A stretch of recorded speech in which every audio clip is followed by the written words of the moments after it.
The Selfish Path to Romance. Download Chapter 1 for free at drkenner.com and at amazon.com. And we're going to talk to April, your son was affected by a fairy tale?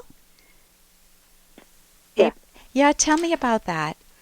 We were watching Alice in Wonderland. Yeah. And it wasn't even halfway through the movie, and my son had a complete hysterical breakdown, hyperventilating, crying, because he didn't see how she was going to make her way home to the cat. Okay, and how old is he? He's 4. He's 4 years old, so this was like a horror movie for him. Yes. And it shocked me. Why's that? I don't understand. I couldn't understand how he could get so upset over it so quickly. And how did you handle it?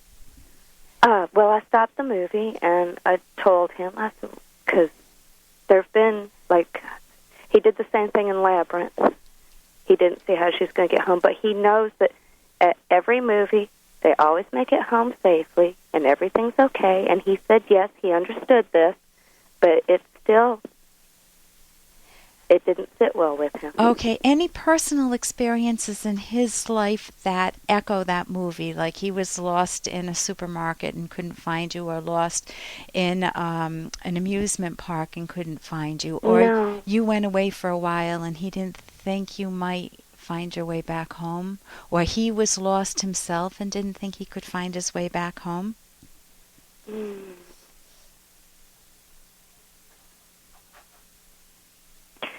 Well, I know he and his older sister, she's 8. I have a patch of woods out back, and they had gone a little bit further than the view of the house, but I found them, and I brought them back home. But he didn't seem distraught or upset at any point during that. He was just happy and thought it was just perfectly fine. As a matter of fact, he has a terrible problem with hiding and not answering me when I'm looking for him. Oh, that's cute. Okay. My son used to have a cute problem of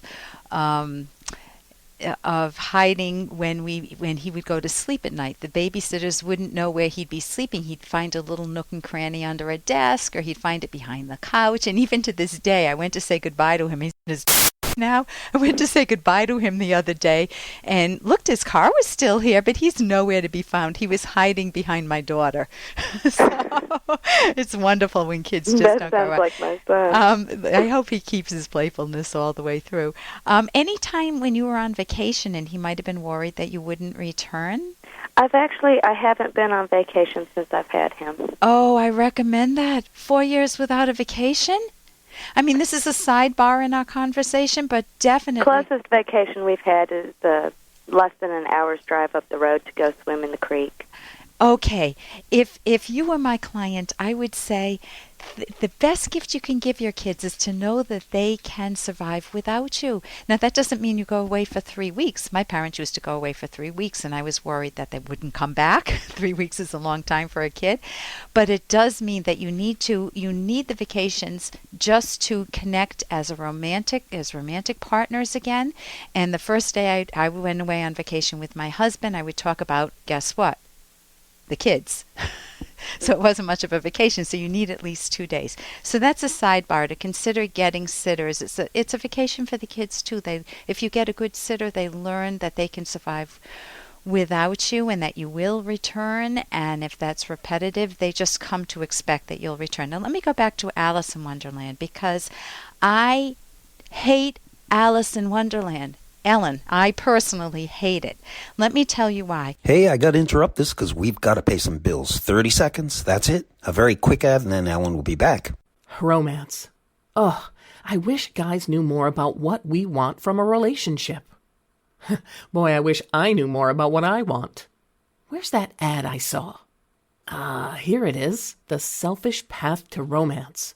A serious romance guidebook. Download Chapter 1 for free at selfishromance.com and buy it at amazon.com. The Selfish Path to Romance.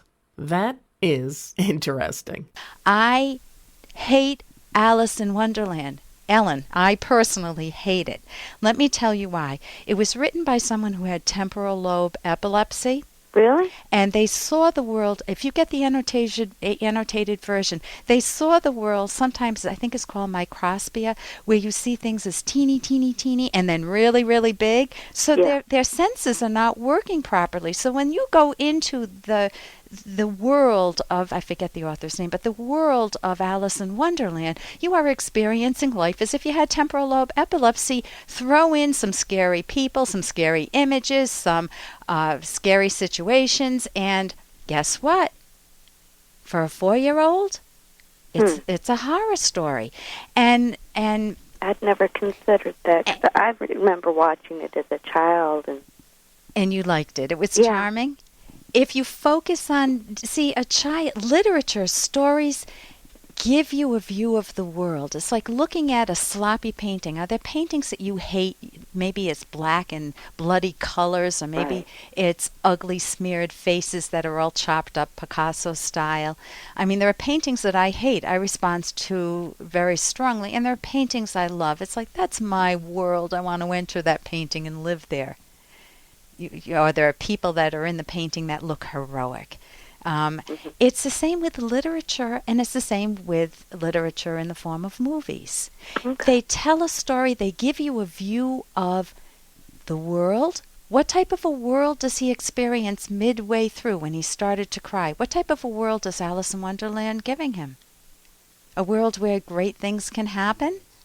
Well, it would be a little bit scary. Everything's I could understand his point of view. Yeah, you're looking at it through the person who has distorted awareness, temporal lobe epilepsy. So it's that scary. The view of himself may be powerlessness. Yeah, he's the smallest one in the house. Okay, so he may feel some powerlessness. He may feel that these people may not succeed. You know, who knows?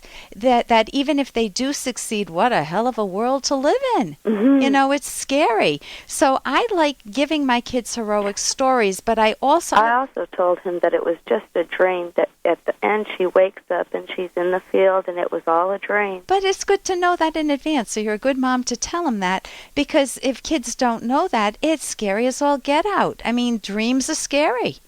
Some, nightmares are scary. Yeah, so I would have total empathy with him. I would say, honey, I can understand why that movie was scary. Let's try to find a better movie. I mean, even Beauty and the Beast is a good movie. There are villains in it, but you just get the sense that she's going to win. The Beauty's going to win. Yeah. Bella's going to win. So I was very selective in the type of books that I let my children read. They're avid readers. Especially my daughter. It rather shocked me because he'll sit and he'll watch like Pirates of the Caribbean and not have a problem with it. Well, but this comes as a shock. There's something much more disorienting with this. Listen, I wish we could talk about it more, but I would give him a good dose of some uplifting literature to help repair his view of the world and himself, and to listen to him, because I think that he's giving you information. I worked with people who had watched Bambi, kids who had watched Bambi and were traumatized by the death scene, the mother dying. I'm Dr. Ellen Kenner on the Rational Basis of Happiness.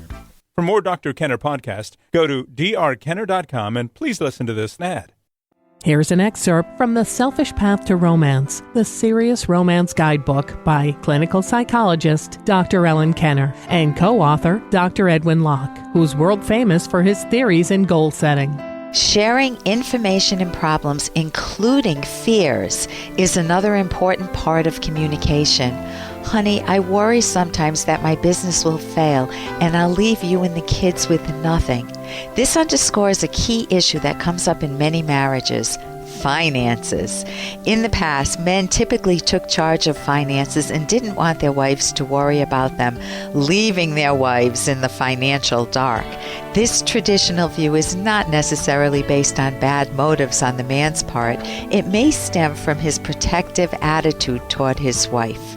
You can download Chapter 1 for free by going to drkenner.com, and you can buy The Selfish Path to Romance at amazon.com.